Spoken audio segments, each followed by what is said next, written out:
Proclamação do Evangelho de Jesus Cristo, segundo São Marcos. Glória a vós, Senhor. Naquele tempo, Jesus foi a Nazaré, sua terra, e seus discípulos o acompanharam. Quando chegou o sábado, começou a ensinar na sinagoga. Muitos que o escutavam ficavam admirados e diziam: de onde recebeu ele tudo isto? Como conseguiu tanta sabedoria? E esses grandes milagres que são realizados por suas mãos? Este homem não é o carpinteiro, filho de Maria, irmão de Tiago, de José, de Judas e de Simão? Suas irmãs não moram aqui conosco? E ficaram escandalizados por causa dele. Jesus lhes dizia: um profeta só não é estimado em sua pátria, entre seus parentes e familiares. E ali não pôde fazer milagre algum. Apenas curou alguns doentes, impondo-lhes as mãos. E admirou-se com a falta de fé deles. Jesus percorria os povoados das redondezas, ensinando. Palavra da salvação. Glória a vós, Senhor.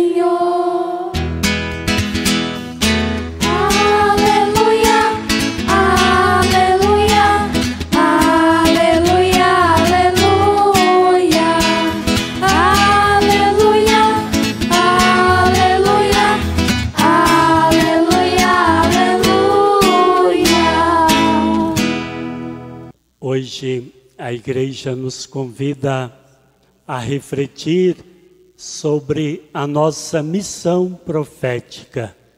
Missão que recebemos em nosso batismo.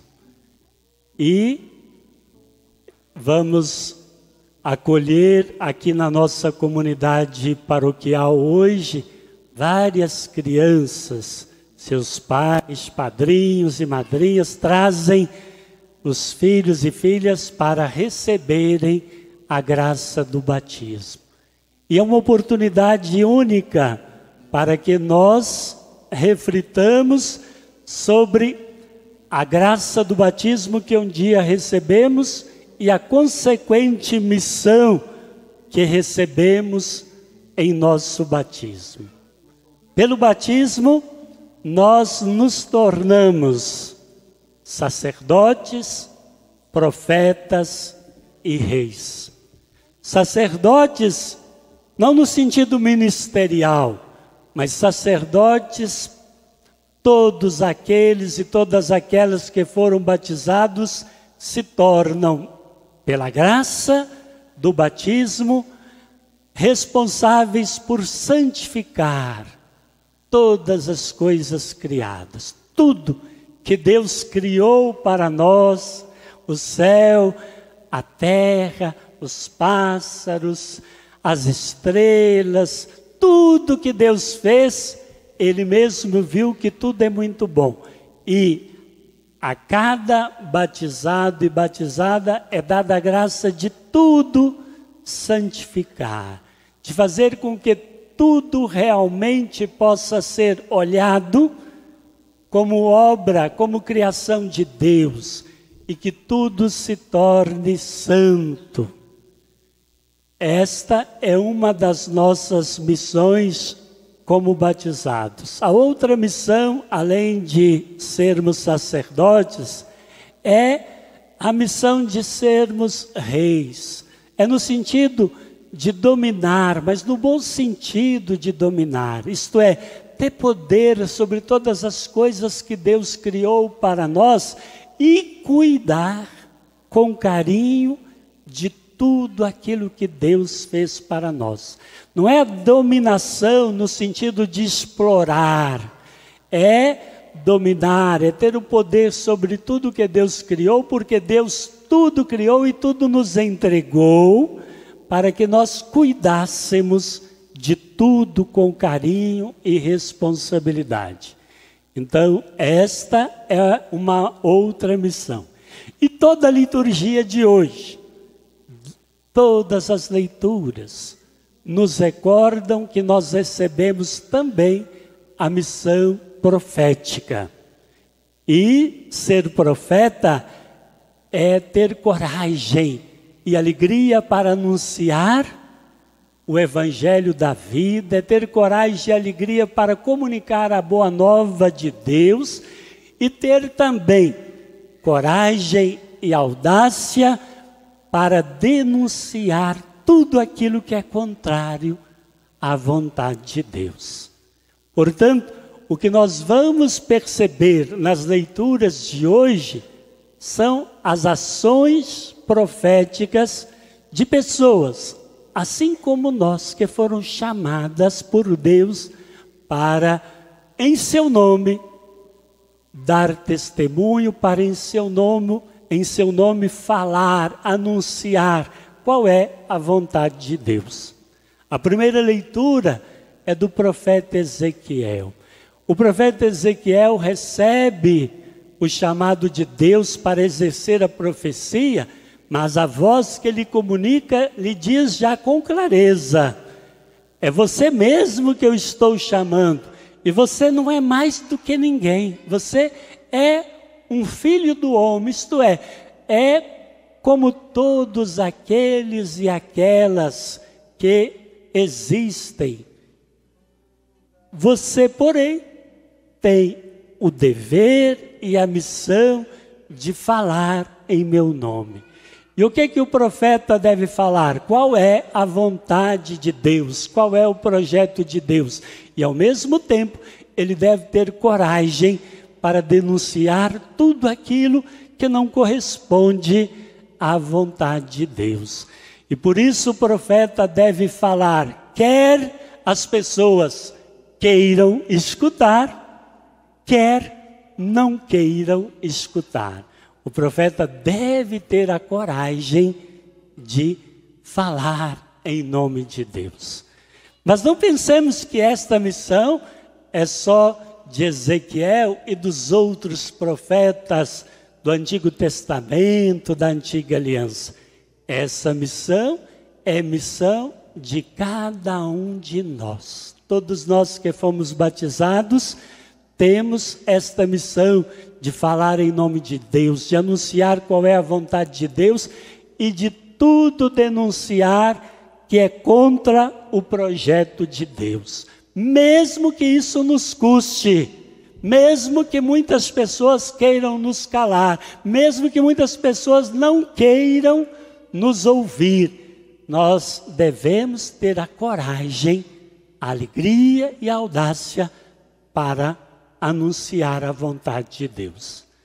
A segunda leitura da carta de São Paulo aos Coríntios vai na mesma perspectiva. Paulo, porém, nos mostra um outro aspecto interessante quando recorda a missão que recebeu.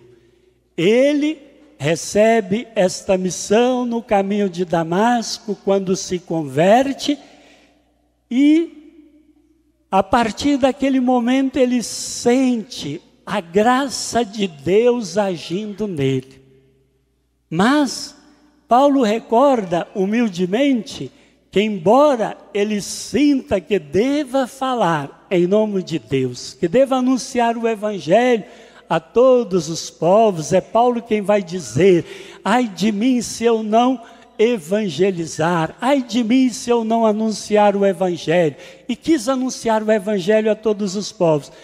Todavia, Paulo recorda que ele sente, está bem claro na leitura lá, ele diz que sente no seu corpo, na sua carne, como que um espinho, que ele chama de anjo de Satanás, ou seja, ele sente alguma coisa que o incomoda, que quer impedir que ele continue, pela graça de Deus, apesar das suas fraquezas, apesar dos seus pecados, apesar dos seus limites, anunciando o Evangelho.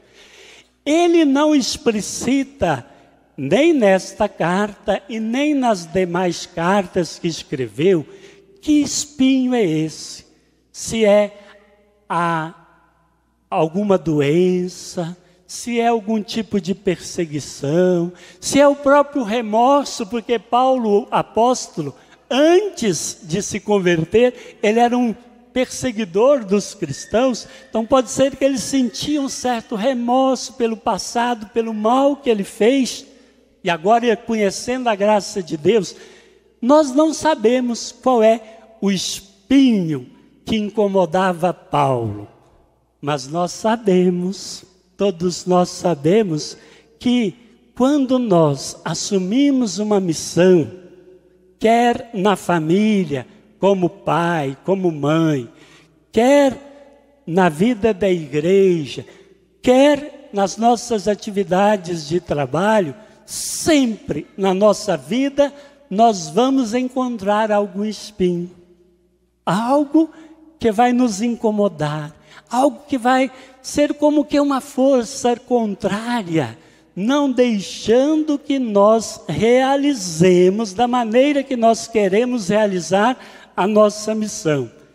Então, Paulo mostra para nós que nós devemos continuar, devemos perseverar na nossa missão, mesmo que o espinho seja grande, ou seja, mesmo que sejam muitas as dificuldades, os obstáculos, devemos perseverar na nossa missão e fazer com que esses espinhos, essas dificuldades, esses obstáculos, até nos ajudem a recordar que nós somos fracos.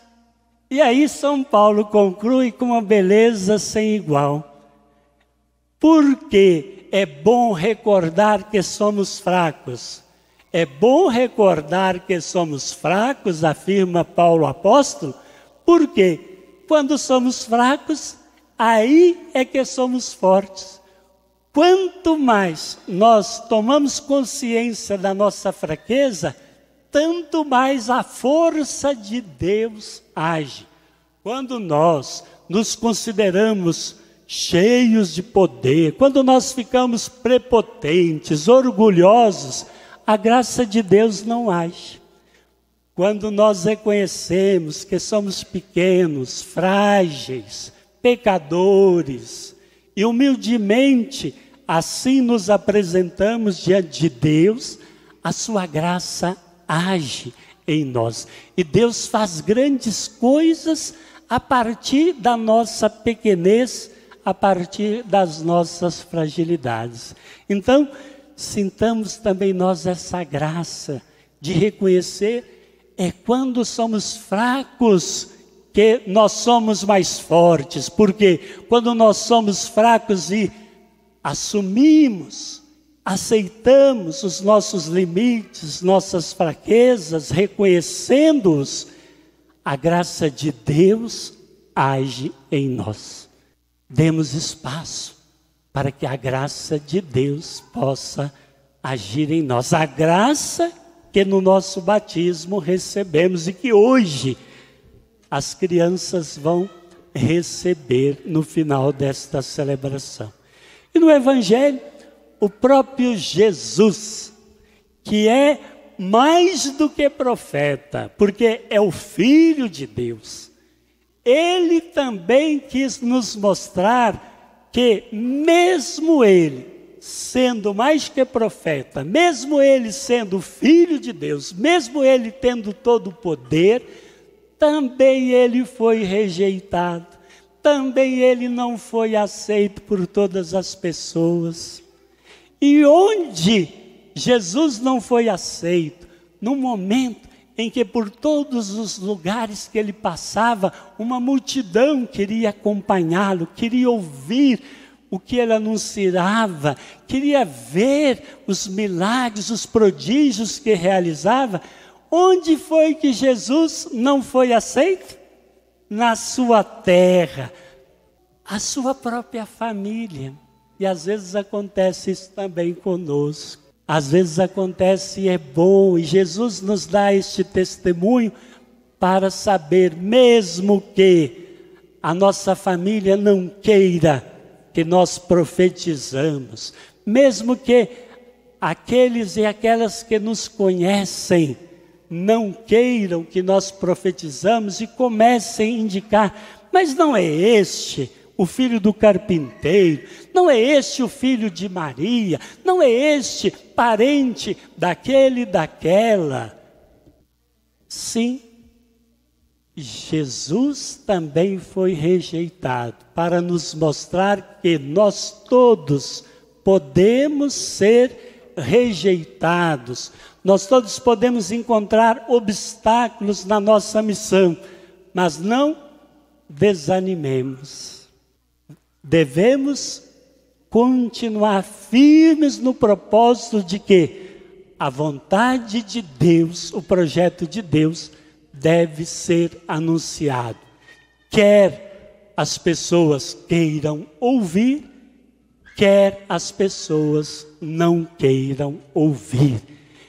É importante que eles saibam ao menos, mesmo quando fazem resistência, mesmo quando são de cabeça dura, de coração de pedra, como diz a liturgia de hoje, nós devemos continuar profetizando, anunciando qual é a vontade de Deus, porque ao menos se não converterem vão recordar, um profeta nos alertou, alguém da nossa família nos alertou, alguém da nossa vizinhança nos alertou, alguém da nossa cidade nos fez um alerta e nós não o percebemos. Um dia alguém vai recordar disso. E quem não esquece jamais da missão que nós realizamos é Deus. Então é em nome dele e com ele que nós devemos continuar firmes no propósito de dar testemunho dele. E não tenhamos medo, sejamos como Paulo apóstolo, cientes de que quando somos fracos, é aí que somos fortes, porque na nossa fraqueza, a graça e a força de Deus age em nós. Profeta, profeta do amor, pão da vida, és o meu bom pastor. Profeta, profeta do amor,